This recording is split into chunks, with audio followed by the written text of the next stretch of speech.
చెలి మనసే శివధనుసైనది, తొలి చూపుల వశమైనది, వలపు స్వయంవరమైనప్పుడు గెలువనిది ఏది? ఒక బాణము ఒక భార్యన్నది, శ్రీరాముని చిరయసమైనది, శ్రీవారు ఆ వరమిస్తే సిరులన్నీ నావి.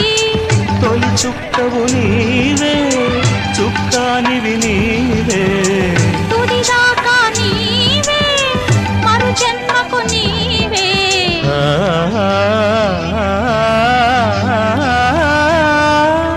జానకి కలగనలేదు రాముని సతి కాగలనని ఏనాడు. రాముడు అనుకోలేదు జానకి పతి కాగలనని ఆనాడు.